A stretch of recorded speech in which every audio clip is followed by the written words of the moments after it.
Hello folks, and welcome to Matthew's Movie Mentions. First off, an apology for having missed a couple of weeks. I have been both incredibly busy and not had really any free time, both for watching movies and recording a podcast, but also I was quite ill for a couple of weeks there, so again, not able to record or watch too many movies. If you listen to any of my other podcasts, Worth the Calories and Pop Culturally Deprived, you will pick up on episodes where I don't really have a voice for them. Should not have recorded, but we got through it anyway. But now I'm back, I'm able to catch up, so I'm going to do 3 weeks worth.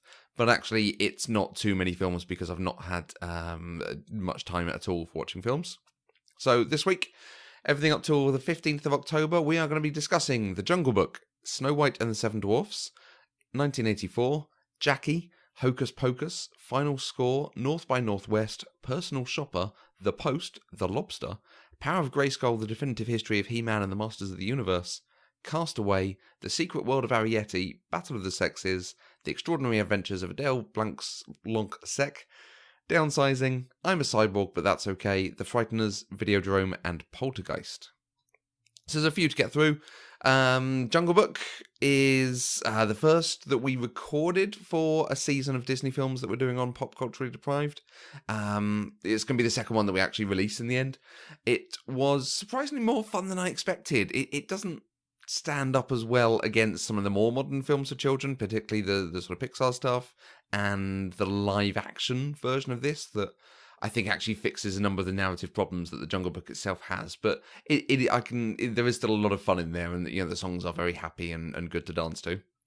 Snow White and the Seven Dwarfs will be the first one that we do release, because we're trying to do them chronologically for Pop Culturally Deprived. It is, to me, it's a technical marvel. I love spotting the things they do in this to show off how good animation can be.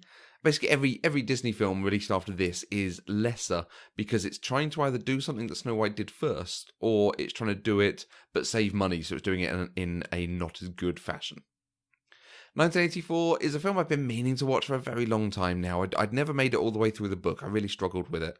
I can see why this film has appealed in popular culture, and there are many, many stories based on this. I mean, Equilibrium and V for Vendetta, oh boy, they are complete rip-offs of this. I don't think it's necessarily aged as well as it might have. I think the future that has come to pass shows some of the stuff this film was worried about, but in a people aren't doing it as part of a totalitarian society, that kind of thing. Jackie is one that I wanted to watch based on the comments of Natalie Portman's performance, so I wanted to see it because of that. She is extraordinary in this. I don't think the film carries the emotion of the piece or the gravitas that it perhaps deserves, and the story could give us some really interesting things on the revelations or the people behind the actual creation of both the piece that this is being done about and the flashbacks that we see, where we've only seen either TV spots or read interviews or seen photos. Actually seeing this in the flesh could have been really interesting to see some of the dynamics going on, but I don't think it pulled that off as well as it wanted to. Hocus Pocus is another film we're doing on Pop Culturally Deprived, and it had been a long time since I'd watched this film. It is still very good, but I think the charm and the enjoyment of the film is all about the witches themselves. Large parts of this film could be removed, could be changed, and perhaps should be to make it more of an enjoyable experience, but watching the Sanderson sisters is always wonderful, so every moment they spend on screen, it's a bit like Thor Ragnarok. All the stuff with Thor and Loki and Hulk is great. All the stuff with Hela, Cate Blanchett is worth it once, but after that you don't need to see it again.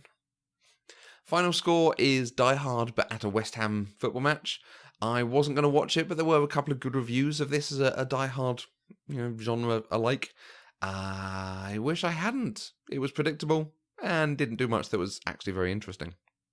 North by Northwest is the last Hitchcock film that I wanted to see, and I am pleased I saved this as the best till last. More than anything, I feel like I now understand a lot of references in films that I didn't even know were references.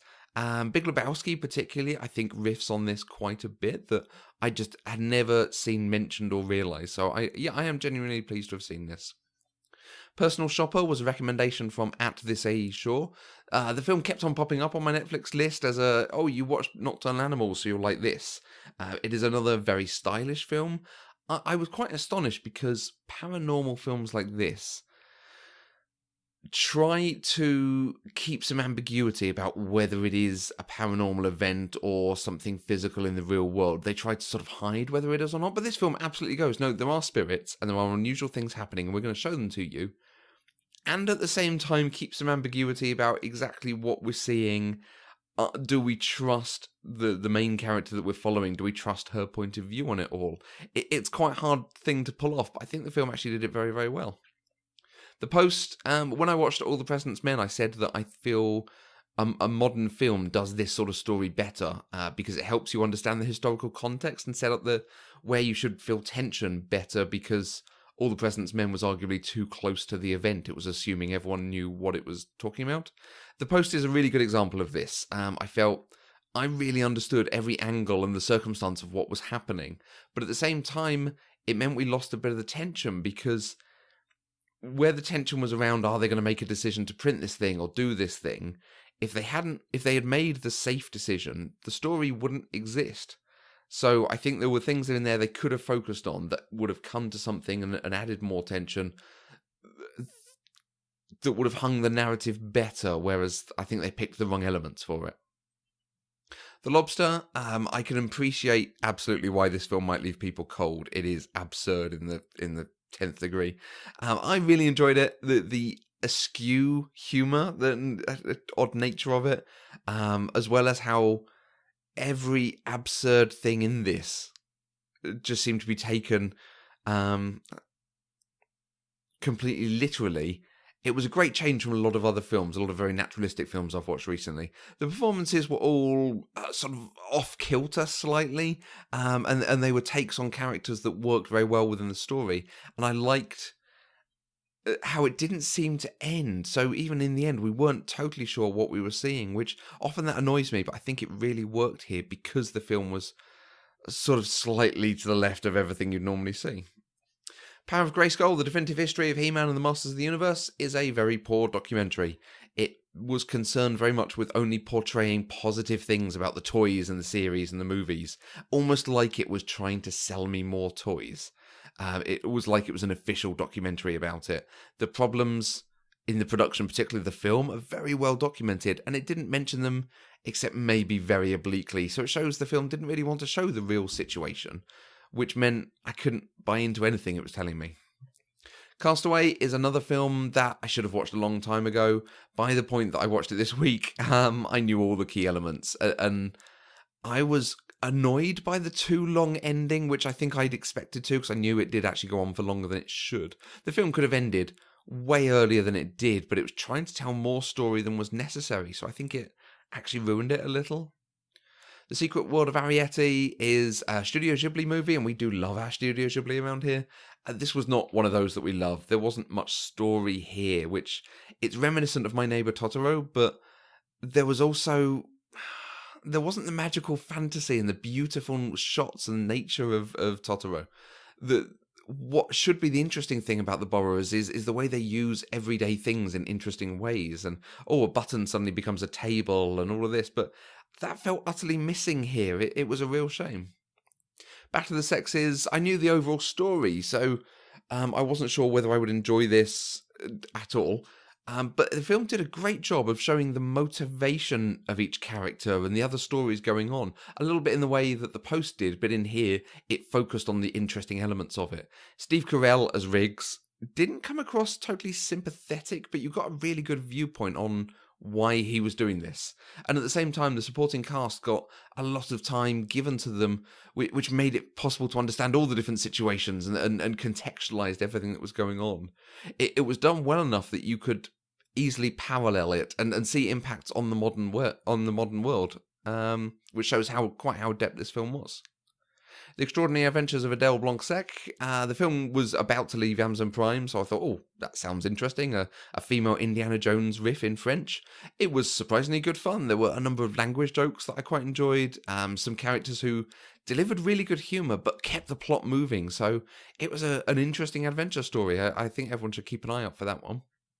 Downsizing, I think I liked more than most. The ideas were interesting, and they returned to some of the same plot points a number of times, which sort of helped showing the way characters made bad decisions all the way through. But I can't help but feel they could have leaned into the moral message a bit more. Matt Damon's character has a realization at the end, but I don't think he actually knows what that realization was, or that the character sort of came to the right understanding. It was just part of the plot, and he did the thing. I'm a cyborg, but that's okay.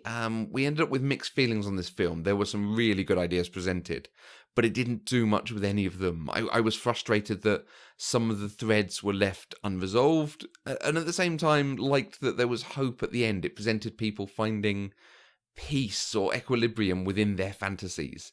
The film erred more towards a sort of dream team portrayal of a home for the mentally ill than the kind of cuckoo's nest. It had more in common stylistically, I think, with films like Amelie or Delicatessen.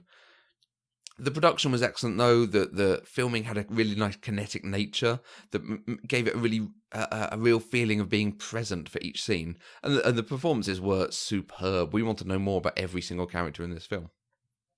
The Frighteners, as we're coming up to Halloween, I wanted to watch some horror or scary movies that I hadn't seen before. I always forget that Peter Jackson directed this. Michael J. Fox is as good as ever, but the effects now let this film down a lot. It looks a lot like something like Lawnmower Man. The idea is kind of interesting, but the film gives you too many clues as you go along, so it ends up pretty obvious what's happening. It's enjoyable, and probably one you can actually watch as a family, which is always useful at Halloween. Videodrome, James Wood is an interesting case. Anytime he's in a film, it feels like it's stunt casting. Oh, we need someone who's larger than life to play this significant character. But in Videodrome, I don't think he quite got the opportunity to do that. He wasn't as wild or large as in other instances. The effects were really impressive. There were practical effects in here where you could not see the seams, which is always good.